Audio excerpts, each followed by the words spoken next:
사랑하는 성도 여러분, 오늘 말씀을 함께 나눠보도록 하겠습니다. 여러분, 믿음을 가지고 살아가는 신앙생활의 여정 가운데 여러분, 율법이라는 단어를 들으면 어떻게 생각하면서 살아가고 계십니까? 우리가 율법이라고 생각하면 주로 떠올리는 게 어디에 많이 치우치게 됩니까? 우리가 구약을 주로 떠올리게 됩니다. 왜냐하면 이 율법이라고 하는 것, 첫 번째로 우리가 생각할 수 있는 것, 모세가 시내산에서 하나님께 받은 그 십계명을 떠올리고 구약의 율법에 많은 그러한 것들이 기록되어져 있고 모세오경을 또 이 선지자들이 바리새인이나 서기관들이 중요하게 여기기 때문에 우리가 이 율법을 주로 떠올리면 구약을 떠올리는 경우가 많습니다. 어쨌든 이 율법이라고 하는 거 누가 주셨습니까? 여호와 하나님께서 주신 줄로 믿습니다. 그렇다면 우리가 하나님이 율법을 주신 이유는 무엇입니까? 바로 하나님을 믿는 자들이 하나님과 바른 관계를 맺으면서 또 공동체 가운데 다른 지체들과도 바른 관계를 맺으면서 그 당시에 구약에 주어졌긴 하지만 오늘 우리도 십계명을 잘 여기면서 지켜라고 애써가면서 살지 않습니까? 그 모든 것들이 결국에는 우리가 믿음으로 살아가도록 잘 나아가기 위한 그러한 우리의 나침반과 같은 역할을 해주기 때문입니다. 오늘의 본문이 배경이 되는 이스라엘 사회에서 특히나 이 율법은 굉장히 중요했습니다. 자신들이 지금과 같은 삶을 살도록 해준 가장 그들이 중요하게 여기는 것은 이 모세가 받았기 때문이었죠. 그래서 그들은 율법이라고 하는 여겨야 될 것을 할 때 모세가 시내산에 가서 받은 그 십계명도 율법으로 지켜야 했지만 그들의 모세 오경이 되는 이 부분들도 참으로 그들은 중요한 율법이다라고 생각하면서 지키면서 살아갔습니다. 사실은 그런데 이러한 당시 사회에 이스라엘 유대인들 사회에 만연해 있는 풍조 때문에 그들이 보기에 바리새인들과 서기관들의 시선에서 예수님은 골칫거리였습니다. 당시 율법의 진정한 해석자라 할 수 있는 바리새인과 서기관들이 생각하는 그 기준과 예수님의 그 생각하는 예수님 공생의 사역의 기준은 너무나 달랐기 때문입니다. 우리가 이것이 어떠한가 다른가 그냥 이렇게 말하면 애매하지만 우리가 요한복음 5장에 나오는 일화를 둘러보면 너무나 우리에게 좋은 예가 됩니다. 요한복음 5장에 보면 예수님이 안진뱅이 한 명을 고쳐주게 됩니다. 거기에서 이적을 그렇게 행하셨는데 그 이적을 언제 행하셨습니까? 안식일에 행하셨습니다. 안식일에 아무것도 하지 않고 유대인들 바리새인들과 서기관들은 어떠한 것도 절대로 안식하며 하지 않는 그 날에 예수님께서 38년 된 안진뱅이를 만나고 그를 일어나게 고치시는 이적을 안식일에 행하셨습니다. 근데 이 행위가 그 안식일에 아무것도 하지 않아야 되는 바리새인들과 서기관들이니까 그들이 예수님의 그 행한 행동을 볼 때 어떻습니까? 말이 안 되는 일이죠. 절대로 있어서는 안 되는 일입니다. 그들은 안식일에 그 어떤 손가락 하나도 움직이고 하지 않고 안식해야 되는데 이 예수님께서 병자를 고쳐주는 이적을 행하셨기 때문입니다. 그런데 우리가 이거를 요한복음 5장 16절에 그들의 말을 보면 더욱더 잘 알 수 있습니다. 함께 읽어보겠습니다.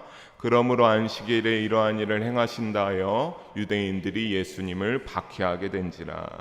예수님을 어떻게 하기 시작했습니까? 예수님이 자신들이 세운 이 사회에 율법의 기준을 삼아놓은 것에 따르지 않는 행동으로 병자를 고치는 이런 이적을 안식일에 베풀었기 때문에 그때부터 누구를 박해하게 됩니까? 예수님을 박해하게 됩니다. 바리새인들과 서기관들의 기준에서 예수님이 행한 그 행동이 너무나 잘못되었기 때문입니다. 즉 예수님을 뭘로만 비추어 보고 있는 겁니까? 사실 여러분 율법이라고 하는 것은 그 모든 것들 가운데 하나님이 주신 어떠한 그 정신도 깃들어 있지 않습니까? 하지만 그들은 그 율법의 외부적인 규정들, 어떻게 행동해야 된다, 뭘 하면 안 된다는 이런 외부적인 규정에만 비추어 외식주의와 형식주의에서 예수님을 바라본 결과 이제 예수님을 박해하자라고 그들은 결정한 것입니다. 그런데 사랑하는 성도 여러분, 여러분이 살아가는 시대는 어떠한 것 같습니까? 우리가 살아가는 시대는 그러면 그렇지 않습니까? 여러분, 우리는 구약의 모든 말씀을 잘 지키고 우리는 이렇게 여기지 않고 늘 예수님을 사랑으로 하면서 나의 구주로 여기면서 물론 그렇게 믿음으로 지내고 있습니다. 하지만 율법을 이제 아예 폐기된 것으로 생각하는 이들도 종종 있습니다. 여러분, 요즘 젊은 세대들 가운데서는 참 이 민감한 문제가 11조에 대한 문제들이 민감하고 여러 가지 그런 민감한 문제들이 많이 있습니다. 또 어떤 이들도 있냐면 완전하신 예수님이 오셔서 우리를 죄에서 십자가로 구원해 주시는 그 십자가의 완전한 길을 만들어 놓지 않으셨느냐. 그러니까 우리는 몸만 지키면 된다. 새 언약만 지키고 옛 언약인 구약의 모든 것들은 우리가 폐기하고 지키지 않아도 된다라고 주장하기도 됩니다. 그래서 여기에 따라 그때 오래된 그런 이어져온 11조를 당연히 드리면 된다 안 된다라고 하겠습니까? 안 드려도 된다라고 이렇게 여기에서 말하는 이들도 적지 않게 여전히 있습니다. 여러분, 여전히 있습니다. 그러니 십계명을 지키지 않아도 되기도 합니다. 그들은. 왜냐하면 이미 그것은 예전 것이 되어버리고 뭘 하든 예수님을 통하여서 우리는 십자가를 통해 구원받을 수 있기 때문에, 물론 우리가 너무나 죄가 많아서 예수님이 그 죄를 사하여 주셨기 때문에 여기에 계신 한 분도 예수님을 온전히 믿으면 분명히 구원받는 줄로 믿어 의심치 않습니다. 하지만 여러분, 오늘 말씀에 따르면 그것은 조금은 잘못된 생각들이죠. 여러분, 바리새인과 서기관들처럼 율법의 측면에서 행위를 중요하게 여기는 이 첫 번째 한 가지 것이나 또 다른 오늘날의 예수님이 전하신 이 복음만이 의미가 있다라고 하는 것, 이 두 가지 견해는 사실 굉장히 어떻습니까? 다 극단으로 자기들이 원하는 그런 극단적인 견해로 치우쳐져 있습니다. 예수님의 가르침은 실제적으로 이 두 가지를 모두 오늘 말씀에 보면 배척하고 있기 때문입니다. 어느 것 하나 예수님은 어떻습니까? 율법이나 자신의 가르침이나 빼놓으시지 않고 있습니다. 오늘 본문에서 예수님은 율법을 어떻게 생각해서 살아가야 할지 아주 자세하게 그래서 일러주고 계십니다. 총 4절의 말씀이지만 우리가 율법을 어떻게 대해야 할지, 우리의 여러분의 믿음의 삶 가운데 그 율법을 어떻게 살아갈지를 아주 자세하게 4절의 말씀 가운데 풀어주고 있습니다. 사랑하는 성도 여러분, 우리가 이 시간 함께 말씀을 자세히 보면서 주시는 진리를 깨닫는 시간이 되어서 여러분의 믿음을 새롭게 결단할 수 있기를 주님의 이름으로 소망합니다. 우리 17절을 보면 예수님이 말씀하십니다. 우리 17절 함께 읽어보겠습니다. 내가 율법이나 선지자를 폐하러 온 줄로 생각하지 말라. 아멘. 여러분, 여기에 먼저 보게 되면 율법과 선지자라고 하게 나옵니다. 우리가 여기를 보면 율법 따로 선지자 따로 보는 것이 이제 이해가 되고 우리가 그렇게 보는 것이 좋다고 여기게 됩니다. 여러분, 율법과 선지자를 따로 봤을 때 율법은 구원의 필요성을 깨우쳐주는 데에 있습니다. 목적이 있습니다. 그리고 선지자는 어떻습니까? 그 구원의 요구가 어떠한 그 율법 또한 모든 그 구약의 말씀들에 따라 충족될 것을 당시의 모든 사람들에게 이 선지자들은 하나님의 뜻을 가르쳐 주었습니다. 그리고 이 두 가지가 어디에 기록되어져 있습니까? 구약 성경에 기록되어져 있죠. 그래서 사실 우리가 율법이나 선지자를 폐하러 온 줄로 생각하지 말라라고 하는 이 율법이나 선지자는 구약 성경 전체와 동등한 의미로 사용되었다라고 보시면 되겠습니다. 또 당시 유대인들 역시 신약 성경이 쓰이기 전에 관용적 표현으로서 율법과 선지자가 구약을 지칭하는 의미로 사용되기도 했습니다. 그런데 여러분, 오늘 말씀에 예수님께서는 뭐라고 말합니까? 율법이나 선지자, 구약의 말씀들을 어떻게 하지 않기 위하여 오셨다? 폐하러 하지 않기 위해 오셨다. 예수님께서 어떠한 구약의 율법의 모든 말씀들이나 이것들을 오셔서 폐하라고 한 것이 아니라 오히려 어떻게 하러 오셨다고 했습니까? 완전케 하려고 오셨습니다. 우리가 이 예수님의 말씀을 사실 성경을 읽어보면서도 알 수 있지 않습니까? 이 말씀, 예수님이 완전케 하려 오셨다고 하는 이 말씀, 여러분 성경, 구약 성경 조금만 읽어보시면 여러분 알 수가 있고, 담임 목사님께서도 충분히 구약에 대한 그러한 설교들을 하실 때 여러분 그것을 들으면서 여러분이 충분히 완전케 하려 왔다라고 하는 이 말씀을 충분히 사실 이해하고 있습니다. 이미 예수님이 이 땅에 인간의 몸으로 오신 것으로 분명히 알 수 있는 사실은 이미 구약의 말씀들이 완성되었다라고 하는 사실입니다. 왜 그렇습니까? 17절 후반에 완전하게 하려 하심이라는 말씀대로 이 모든 그 구약의 말씀들이 이미 성취되어져 버렸다라고 하는 사실입니다. 우리가 이것을 구약의 말씀들을 몇 가지를 자세히 봐도 알 수 있습니다. 단순히 율법과 그에 따라 어떻게 살아야만 하는 윤리만이 아니라 여러분 구약 성경에 보면 예언서들도 있는 것을 아시죠? 그 예언서의 말씀들이 많이 기록되어 있는데 그것들을 보시면 알 수 있습니다. 여러분 구약 성경을 그래서 몇 가지를 보면 위대한 지도자로 여겼던 그 이스라엘이 위대한 지도자로 여겼던 모세도 예수님이 오심을 예언하는 말씀을 상당히 많이 그 모세의 일대기를 보면 기록되어져 있습니다. 가장 우리가 잘 아는 민수기 21장 9절의 말씀, 모세가 만든 놋뱀을 쳐다보므로 모두 그 독에 물렸으나 어떻게 됩니까? 살게 되는데, 여기에서 이 모세가 만든 놋뱀 장대 위에 높이 올라간 것, 이거 누구를 예표합니까? 예수님을 예표합니다. 그리고 우리가 이것 말고도 잘 아는 말씀, 이사야 9장 6절, 미가 5장 2절 순서대로 한번 읽어보겠습니다. 이사야 9장 6절입니다. 이는 한 아기가 우리에게 낳았고 한 아들을 우리에게 주신 바 되었는데 그의 어깨는 정사를 메었고 그의 이름은 기묘자라, 모사라, 전능하신 하나님이라, 영존하시는 아버지라, 평강의 왕이라 할 것임이라. 아멘. 미가서 5장 2절입니다. 베들레헴 에브라다야, 너는 요다 족속 중에 작을지라도 이스라엘을 다스릴 자가 내게서 내게로 나올 것이라. 그의 근본은 상고에 영원에 있느니라. 마지막 말라기 3장 1절까지 읽어보겠습니다. 만군의 여호와가 이르노라, 보라 내가 내 사자를 보내리니 구하는 바 주가 갑자기 그의 성전에 임하시리니 곧 너희가 사모하는 바 언약의 사자가 임하실 것이라. 아멘. 여러분, 이 말씀을 따로 설명드리지 않아도 여러분이 충분히 설교를 들으시고 이 말씀을 볼 때마다 우리가 이런 것이 있으면서 누구를 생각하게 되니까 예수님이 예표하심을 알게 됩니다. 이 말씀들을 통해서 그리스도 예수님의 탄생과 사역, 재림이 어떠한지를 이 예언의 말씀을 통해서 우리가 너무나 잘 알 수 있지 않습니까? 예수님이 하나님께서 이러한 것들을 감당하게 하기 위하여서 이 땅 가운데 육신의 몸을 입으시고 보내셨구나라고 하는 사실을 이 구약의 말씀들만 읽으시더라도 여러분이 충분히 잘 아시리라 믿어 의심치 않습니다. 그런데 이것이 예언이 기록되어 있는데 이 말씀들이 모두 성취되지 않았습니까? 누구와 오심으로 성취되었습니까? 예수님이 이 땅 가운데 오심으로 성취되었습니다. 이렇게만 보더라도 사랑하는 성도 여러분, 구약에 기록된 율법과 선지자들의 말은 결국은 어디에 초점을 두고 있습니까? 바로 메시아이신 그리스도 예수님이십니다.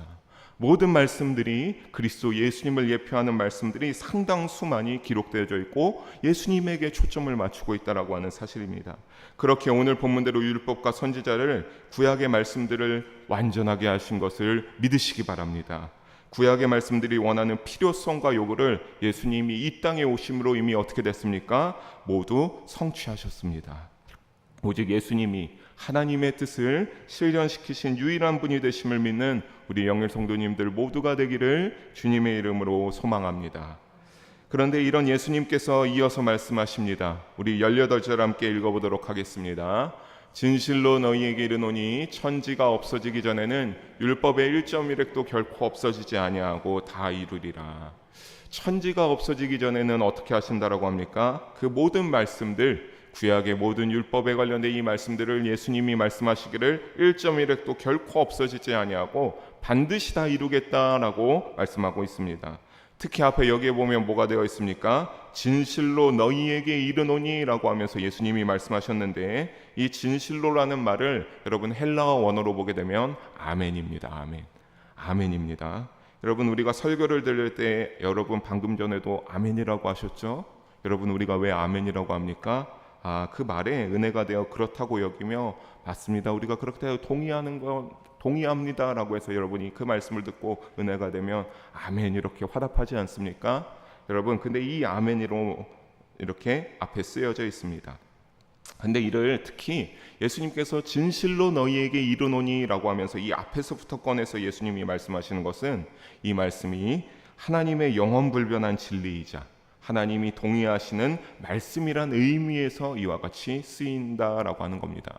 그러니까 진실로 너희에게 이르노니, 이것은 하나님이 동의하시는 말씀이라고 하는 것이죠. 그 동의하는 말씀이 뭡니까? 천지가 없어지기 전에는 율법의 1.1획도 결코 없어지지 않고 다 이루리라 라고 하는 이 예수님이 하신 말씀을 하나님도 동의하시는 말씀이다라고 하는 겁니다. 여러분, 그러니까 1.1획도 없어지지 않고 다 이루어지는 그 구약의 말씀들이 결국에는 하나님이 동의하시는 진리가 됨을 우리가 다시 한번 깨닫게 됩니다. 사도 바울도 그래서 고린도후서 1장 20절에 보면 이와 같이 말했습니다. 함께 읽어보겠습니다. 하나님의 약속은 얼마든지 그리스도 안에서 예가 되니 그런즉 그로 말미암아 우리가 아멘하여 하나님께 영광을 돌리게 되느니라. 아멘. 여러분, 여기에서 예라고 하는 것은 어떠한 그런 이그젠플의 예가 아닙니다. 얼마나 하나님의 약속은 그리스도 안에서 예가 되니, 그러니까 하나님이 얼마든지 예수 안에서 예가 오케이, 그 예가 된다라고 하는 겁니다. 그러므로 말미암아 하나님께 사도 바울이 영광을 아멘으로 올리게 된다라고 증언하고 있습니다. 즉 그러니까 예수님이 하시는 어떠한 모든 말씀들도 하나님이 들으시면 뭐라고 하는 겁니까? 하나님이 인정하시고 하나님이 들으시게도 자기 아들이 하는 모든 말씀들이 진리가 되고 약속이 되어 주신다라고 하는 것을 우리가 여기서 깨닫게 됩니다. 사랑하는 성도 여러분, 여기서 우리가 다시 한번 깨닫게 되는 영적 교훈이 있습니다. 바로 예수님의 이러한 모든 말씀들이 결국에는 무엇입니까? 절대적인 진리라는 사실입니다. 하나님이 하셔서 구약의 어떠한 율법들에 대하여서 말하는 것이 다른 것이 아니라 예수님이 이렇게 말씀하시는 모든 것들이 절대적인 진리다라고 하는 사실입니다. 누가 들어주셨기 때문입니까? 아버지 되시는 하나님께서 이 예수님의 모든 말씀들을 들어주셨기 때문입니다. 또 그러하기에 우리는 이 완전을 이루신 예수님 안에서 어떻게 살아가야 되겠습니까? 여러분, 결코 떠나가지 않는 믿음으로 살아가시기를 주님의 이름으로 부탁드리겠습니다. 우리는 이 완전하신 예수님 안에서 벗어날 때 여러분, 하나님 앞에 우리는 온전하게 나아갈 수 없습니다.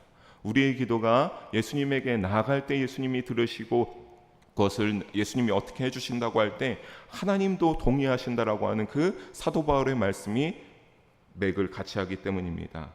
이를테면 우리가 하지만 더욱더 사실 떠나지 않아야 되는 믿음이 되어야 하는 이유는 다른 것이 아닙니다. 여러분, 구약에 아직 이루어지지 않은 말씀들도 많이 있기 때문입니다.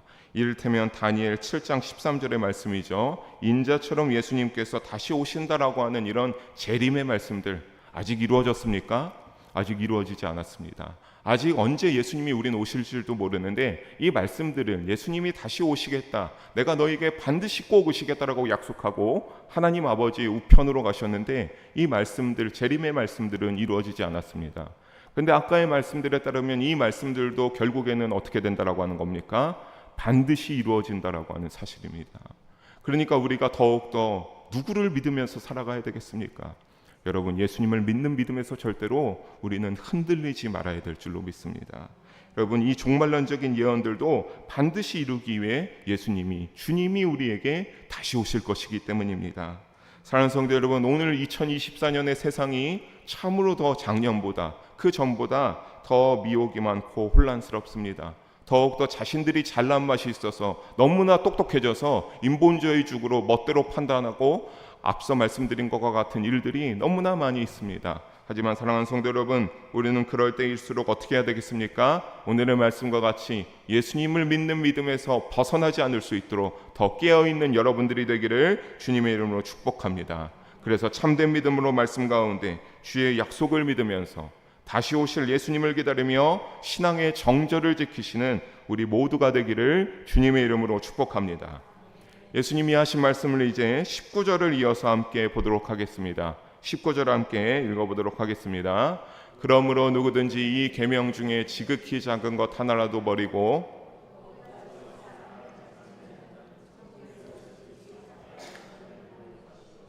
누구든지 이를 행하며 가르치는 자는 천국에서 크다 일컬음을 받으리라. 아멘. 여러분, 이 19절을 자세히 보면요, 두 가지의 사람이 등장하고 있습니다. 첫 번째 사람은 어떤 사람입니까? 율법의 내용을 봅니다. 율법의 내용을 보는데 그 사람이 보기에 이 계명은 조금은 작아서 버려도 된다, 이거는 조금 중요하지 않아, 근데 이거 안 지키고 그냥 요거는 좀 패스하고 살아도 돼, 이렇게 말하는 사람이 있다라고 하는 겁니다. 그리고 또 다른 사람은 어떤 겁니까? 또 다른 사람은 이런 작은 것까지도 반드시 지켜야 된다, 하나님의 계명이니까 반드시 지키면서 살아가야 된다라고 말하는 두 가지의 사람이 등장하게 됩니다.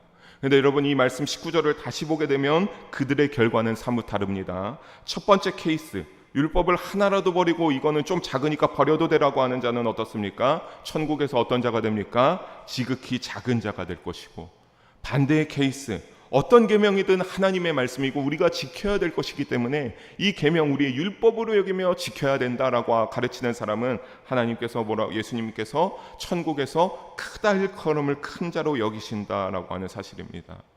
우리가 그런데 이를 통하여서 알 수 있는 건 뭡니까? 우리가 딱 하나를 알게 되죠. 결국에는 여러분, 어떤 것을 소홀히 여기면 안 됩니까? 율법을 소홀히 여겨서는 안 된다라고 하는 사실입니다. 그 율법을 진리와 말씀으로 여기며 행하는 사람이 하나님이 어떻게 대우하시기 때문입니까? 하나님이 더 귀한 믿음을 가진 사람으로 보실 것이며 천국에서 그렇게 큰 자로 대우하실 것이기 때문입니다. 바리새인들과 서기관들이 특히 이러했습니다. 첫 번째에 해당하는 사람이었습니다. 율법을 대할 때 중요한 것과 중요하지 않은 것에 구별을 두었습니다. 그것이 때로는 어떤 기준점이 되기도 했냐면 자신들의 이익과 기득권을 위하여서 조금은 변질시키기도 하고 거기에 새로운 항목들을 추가하기도 했습니다. 또 자기들이 조금 불리한 것은 제외시키기도 했겠죠. 자신들이 유일한 것을 위하여서 수정했는데 그런 것을 수정하지 못하겠습니까? 당연히 하고도 남습니다. 그들이 덜 중요하게 생각하는 율법에 대해서는 소홀히 여겼고 관심을 두지 않으셨습니다. 하지만 예수님은 어땠습니까? 절대로 그러지 않으셨죠. 예수님은 절대로 하나님의 말씀을 하나도 허투루 여기신 적이 없습니다. 누가 보기에, 이들이 보기에 지극히 작은 것이라 할지라도 예수님은 그 모든 것들을 다 지키면서 모든 율법을 하나님의 말씀으로 중요하게 여기면서 지키면서 살아가신 분, 바로 예수님이셨습니다. 그 말씀대로 공생애 가운데 살고자 하셨고 살아내셨으며 그 말씀대로 사역을 담당하셨습니다. 완전하신 예수님은 그대로 살아내셨다라고 하는 것이죠. 그렇게 예수님께서는 율법의 1.1획도 없어지지 아니한다라고 하는 이 말씀에 어떠한 분이십니까? 맥을 같이 하는 굉장히 유일한 케이스가 되는 그러한 분이 바로 예수님이십니다. 문제는 이런 서기관들과 바리새인들이 어떤 일을 했다는 것이 문제입니까? 여러분, 이들이 당시에 굉장히 모세의 자리를 꿰찼다라고 하는 이 말씀을 이후에 보게 될 건데, 이들이 이제 율법을 지키면서 살아갔기 때문에 어떠한 모세의 자리를 꿰찼다는 건 어떤 거냐면 당대 유대인 사회의 지도자가 되는 역할을 이들이 다 꿰차고 들어갔다라고 하는 사실입니다. 그러니까 이들이 어떻게 했습니까? 율법을 가르치기 시작했겠죠. 모든 유대인들에게 율법을 가르치기 시작했습니다. 근데 이것이 문제가 된다라고 하는 겁니다. 그들이 그렇다고 해서 분명 하나님을 몰랐느냐? 하나님 너무나 잘 알았죠. 하나님의 말씀도 너무나 잘 아는 유일한 민족입니다. 왜냐하면 이스라엘이 하나님이 가장 먼저 택하사 하나님이 그런 모든 말씀을 베풀어 주신 구약 성경의 대상이 되는 케이스가 바로 이스라엘 민족이기 때문입니다. 하지만 점점 이 바리새인들과 서기관들의 가르침 가운데 그들은 점점 지식만 쌓여가고 그들의 머리가 커져가기 시작하면서 점점 그 율법대로 행하는 일에는 무뎌지기 시작합니다. 그래서 마태복음 23장 1절에서 4절을 보게 되면 예수님이 이와 같이 말씀하십니다. 제가 읽습니다. 이에 예수님께서 무리와 제자들에게 말씀하여 이르시되 서기관들과 바리새인들이 모세의 자리에 앉았으니 그러므로 무엇이든지 그들이 말하는 바는 행하고 지키되 그들이 하는 행위는 본받지 말라. 그들은 말만 하고 행하지 아니하며 또 무거운 짐을 묶어 사람의 어깨에 지우되 자기는 이것을 한 손가락으로도 움직이려 하지 아니하며 라고 이렇게 예수님이 말씀하셨습니다. 무리와 제자들에게 모세의 자리에 앉아 서기관들과 바리새인들이 가르치는 율법을 예수님께서 뭐라고 말씀하셨습니까? 2절을 보면 너가 듣고 행하여 지키라고 말씀하십니다. 그 율법을 가르치는 것이 잘못되지는 않았던 겁니다. 제자들아, 쟤네 율법 가르치지? 너희 잘 듣고 저거대로 지키고 행하면서 살아야 되라. 그렇게 예수님이 말씀하셨습니다.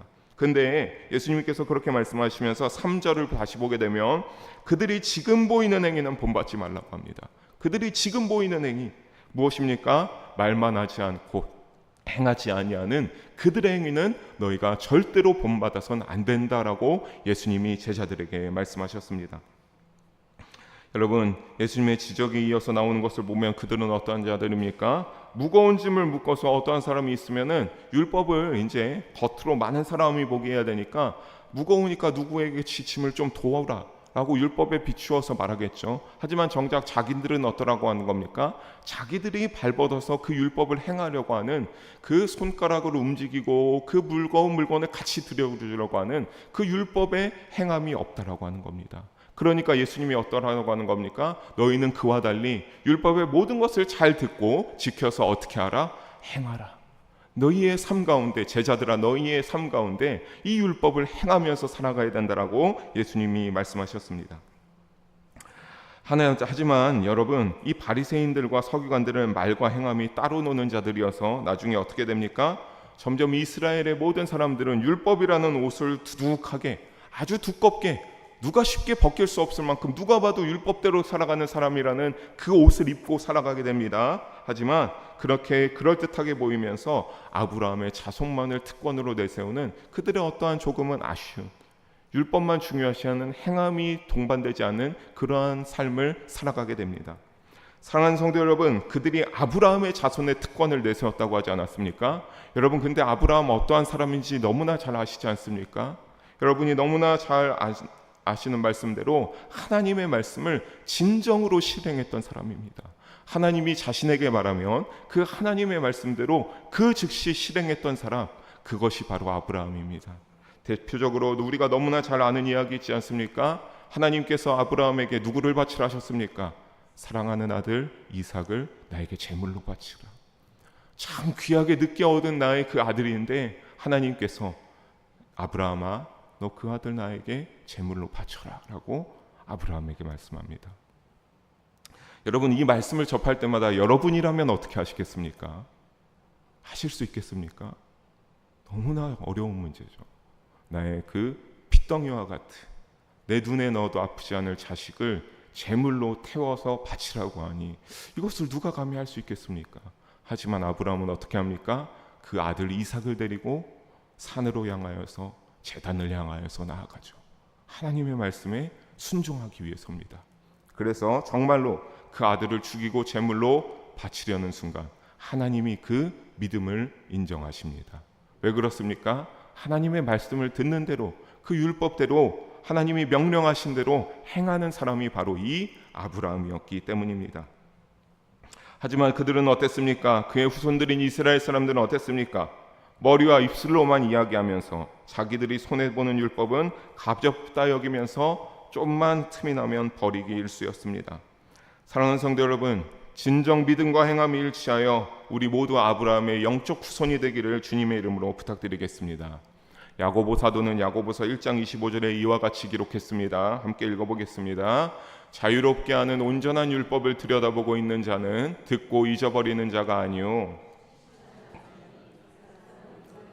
그 행하는 일에 복을 받으리라. 아멘.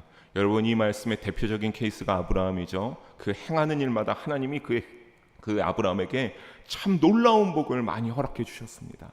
여러분, 이 야고보 사도의 말씀대로 온전한 율법을 들여다보고 잊어버리는 자가 되지 않기를 바랍니다. 온전한 율법을 따라서 행하는 자가 되지를 바랍니다. 그래서 여러분의 믿음의 삶 가운데 그 율법을 따르는 행함이 있는 복이 차고 넘치기를 바랍니다. 신앙의 지식이 방대하고 적다고 우리가 때로는 연연할 때가 있습니다. 저 사람은 그만큼 잘 알아서 저런 것들을 하고 나는 그렇지 않아서 어떻다라고 말하는 경우가 있죠. 하지만 여러분, 이 말씀에 따르면 어떤 겁니까? 그 말씀을 많이 알고 적게 알고의 차이가 아닙니다. 여러분, 바리새인과 서기관들 얼마나 많은 율법들과 말씀을 알았으면 이건 다 가르치고 그 모세 자리까지 꿰치는 지도자의 자리에 올랐겠습니까? 하지만 그들의 결과는 어떻습니까? 오늘 예수님이 말씀하지 않습니까? 행함이 없는 자들이었다. 여러분, 그러니까 아무리 적게 알지라도 내가 그 적은 말씀을 간절히 내가 행함으로 옮기기 위해서 노력하면 오늘 이 야고보 사도에 기록한 말씀들은 어떤 겁니까? 하나님이 주시는 복이 차고 넘친다라고 하는 그 우리의 진리를 잊지 마시기를 바랍니다. 아는 만큼 행하는 믿음의 일치를 신앙 가운데 살아내시기 바랍니다. 언젠가 그러면 우리는 어떻게 되겠습니까? 주님 앞에 서는 그날에 여러분은 그 믿음의 아는 대로 행함이 되는 믿음과 행함의 일치가 되는 자가 되어서 주님 앞에 크다 일컬음을 받는 날이 오게 되기를 주님의 이름으로 간절히 소망하며 축복합니다. 우리는 이 행함이 있는 믿음으로 20절의 말씀대로 바리새인이나 서기관들보다 더 나은 일을 소유하기 위하여서 여러분 애써야 합니다. 여러분, 바리새인과 서기관들의 의도 꽤 괜찮았습니다. 나쁘다고 예수님이 아까도 말씀드렸죠. 나쁘다고 하지 않았습니다. 그들의 그 가르침 예수님께서도 인정하셨습니다. 다만 행함이 없을 뿐이고 그들이 점점 변질되어 갔을 뿐이죠. 그런데 이러한 것을 통하여서 예수님께서는 뭐라고 합니까? 너희의 의가 서기관과 바리새인보다 더 나은 의가 되기 위하여서 열심히 애써라 라고 말합니다. 왜 그렇습니까? 그렇지 않으면 어디에 들어가지 못합니까? 천국에 들어가지 못하기 때문입니다. 이 말은 결국 그들의 의는 천국에 합당한 의라는 겁니까? 아닙니까? 바리새인과 서기관들의 의는 예수님이 보시기에 하나님 나라에 적당한 어울리는 의가 아니었다라고 하는 소리입니다. 그들도 율법에 열심히 있는 자들이며 선한 구석이 있는 자들이었습니다. 다만 율법을 아까 말씀드린 대로 형식적으로만 지키기에 바빠서 율법의 외형적인 삶 속에들만 자신들의 삶 속에 유지하기 바빴으며 율법의 근본 정신과는 거리가 멀었습니다. 그래서 오늘 사실 21절부터 여러분 보게 되면 예수님이 어떻게 하십니까? 몇 가지 율법들을 드러내시면서 거기에서 그 율법의 어떠한 그것이 중요한 것이 아니라 거기에서 오는 정신을 통하여서 율법과 그것을 행하는 마음의 일치가 중요함을 예수님이 이후에 보면 알려주시고 있습니다. 즉 바리새인과 서기관의 의는 인정은 하나 그들이 결코 천국에 갈 수 없는 것, 하나님이 보시기에 예수님이 보시기에 적당한 의가 아니었기 때문에 그렇습니다. 사랑하는 성도 여러분, 그렇다면 여러분이 살아가면서 따라야 할 의는 무엇이겠습니까? 우리는 이 해답을 로마서 3장 21절 22절에서 사도 바울의 고백을 통해 알 수 있습니다. 함께 읽어보겠습니다. 이제는 율법에 하나님의 한 의가 나타났으니 율법과 선지자들에게 증거를 받은 것이라. 곧 예수 그리스도를 믿음으로 말미암아 모든 믿는 자에게 미치는 하나님의 의니 차별이 없느니라. 아멘. 율법에 나타난 율법과 선지자들의 증거인 구약이 예언한 대로 오신 한의 완전하신 예수님을 믿어야 된다라고 사도 바울이 말하고 있습니다. 여러분, 그 예수님은 또 어떻다라고 합니까? 22절에 보면 차별이 없으시다. 예수님을 믿기만 하면 하나님의 의가 그에게 허락되어져서 차별 없이 어디로 인도하여 주신다라고 하는 겁니까? 분명히 천국으로 인도하여 주실 줄로 믿습니다. 이 의를 따르며 살아갈 때 우리는 반드시 요한복음 14장 6절의 말씀대로 길이요 진리요 생명이신 예수님을 믿는 믿음이 우리의 내면 가운데 굳건히 자리 잡게 될 줄로 믿습니다. 또 이것이 우리를 온전한 믿음으로 이끌어 어떻게 살아가게 하겠습니까? 여러분, 바른 신앙의 삶을 행하게 하여 우리 가운데 바리새인과 서기관의 의보다 깊고 뛰어난 하나님의 의가, 예수님이 주신 의가 되어서 천국으로 인도함을 잊지 말기를 주님의 이름으로 소망합니다. 사랑하는 성도 여러분, 말씀을 정리하면서 오늘 말씀을 통해 우리는 다시 한번 깨닫게 되죠. 율법을 폐하는 것이 아니라 구약의 모든 말씀을 어떻게 하기 위하여 예수님이 오셨다라는 겁니까? 완전하게 하기 위하여. 예수님이 그 구약의 모든 말씀까지, 신약의 모든 말씀까지도 예수님이 다 아울러 완전하게 하기 위하여 오셨다라고 하는 것을 깨닫게 됩니다. 여러분, 바리새인과 서기관처럼 자신의 노력을 우리는 그렇다면 절대 율법을 뛰어넘을 수 없습니다. 왜냐하면 그들의 모습을 보면서죠. 그들이 결국에는 아까 말씀드린 대로 하나님의 나라에 합당한 의가 되지 않지 않았습니까? 그들은 열심히 율법을 지켰어요. 그들의 노력대로 율법을 모든 삶 가운데서 지키기 위해서 노력했다라고 하는 겁니다. 근데 그들에게 그렇게 추구한 그들의 의가 그들에게 가져온 결과는 무엇입니까? 너희는 하나님 나라에 합당한 의가 되지 않는다라고 하는 겁니다. 여러분, 왜 그들이 율법을 지키면서 율법만을 지키면서 살아갔던 그 의가 왜 하나님이 보시기에, 예수님이 보시기에 합당한 의가 되지 않습니까? 그들이 그렇게 율법을 잘 알고 지키려고 보이려고 애썼으면, 노력했으면 뭐합니까? 그렇게 하다가 결국에는 바리새인과 서기관들이 넘어지는 일이 발생하지 않았습니까? 어떤 일입니까? 메시아로 오신 그리스도 예수님을 그들이 똑바로 알아보지 못하지 않습니까? 구약의 모든 말씀대로 오신 예수님인데 그들은 알아보지 못합니다. 아까 앞에 초반에 말씀드린 대로 예수님이 하시는 모습을 보고 그들이 너무나 율법을 잘 알았으면, 야, 이분이 진짜 우리를 위해 오신 하나님의 아들 예수님이구나라고 하는 그 율법을 지켜간 그들의 그 깨달음까지 이어져야 되는데, 이거 이상한데? 이 예수님 우리를 상당히 불편하고 거슬리게 하네. 이 예수라는 작자 박해하고 나중에는 죽여버리지 않습니까? 그리스도로, 하나님의 아들로 받아들이지 못했습니다. 여러분, 그렇게 우리가 그냥 율법만을 이 바리새인과 서기관들의 의로 그냥 이렇게 살아갈 때 우리는 결국에는 이 율법을 볼 때마다 어떤 겁니까? 여러분, 우리는 율법을 뛰어넘을 수가 없습니다. 여러분, 이들 아무리 율법 잘 지키면 뭐합니까? 노력만 했지, 조금만 하면 이거 좀 지키기 힘들 것 같은데 빼버리고, 이거는 조금 요럴듯하게 우리가 이익을 얻을 수 있게 다 바꿔버리고. 여러분, 한번 구약의 모든 말씀들, 여러분 성경의 모든 말씀들, 여러분 나에게 지금 한번 대입해 보십시오. 여러분, 그 율법 잘 지키면서 살아가십니까? 그 율법 가운데 나는 떳떳하다, 나는 너무나 잘났다, 나 진짜 하나님 앞에 이 율법에 대한 모든 말씀들 나의 믿음의 삶에 접목해 볼 때 난 부끄러움이 없다, 난 늘 하나님 앞에 늘 안식하며 주일을 성수하고 예배드린다 떳떳하게 말할 수 있습니까? 여러분, 율법 앞에 우리의 믿음을 대보면 늘 넘어질 수밖에 없어요. 왜 그렇습니까? 여러분은 지킬 수가 없기 때문입니다. 율법을 지킬 수가 없어요. 늘 율법을 뛰어넘을 수가 없습니다. 율법을 여러분, 만약에 우리가 뛰어넘을 수 있다면 누구도 뛰어넘을 수 있어야 됐습니까? 바리새인과 서기관들도 이 율법을 뛰어넘었어야 됐습니다. 그들의 의가 하나님 나라에서 인정받았어야 됐습니다. 잘하였다. 너희가 너무나 율법을 잘 지켰네. 천국에 들어갔어야죠. 하지만 어느 누구도 오늘 말씀만 봐도 인정을 하지 않고 있는데, 예수님이 그 모든 구약의 말씀들과 율법을 완벽하게 완전으로 이루신 예수님께서 인정하지 않고 있는데, 여러분, 그들이 무엇을 뛰어넘고 무엇이 잘났습니까? 여러분, 우리가 이런 걸 통해서 알 수 있는 건 뭡니까? 우리가 율법을 볼 때마다, 율법을 앞에 마주할 때마다 우리의 연약함과 부족함이 너무나 드러나더라고 하는 겁니다. 내가 왜 이 10계명을 지키지 못할까? 나의 삶 속에 우상을 세우면 안 되는데 왜 이렇게 우상이 많을까? 내가 좋아하는 것들이 많을까? 왜 주일을 성수해야 됨을 알면서도 나의 육적인 즐거움과 나의 즐거움을 위해서라면 언제든지 주일을 빼먹을 수 있을까? 여러분, 우리 진짜로 자중해야 됩니다. 우리 율법 앞에 비춰보면 우리 하나님 나라에 갈 수 없습니다. 하지만 하나님이 너무나 감사한 건 뭡니까? 이것을 아시고 누구를 보내셨습니까? 예수님을 보내셨죠.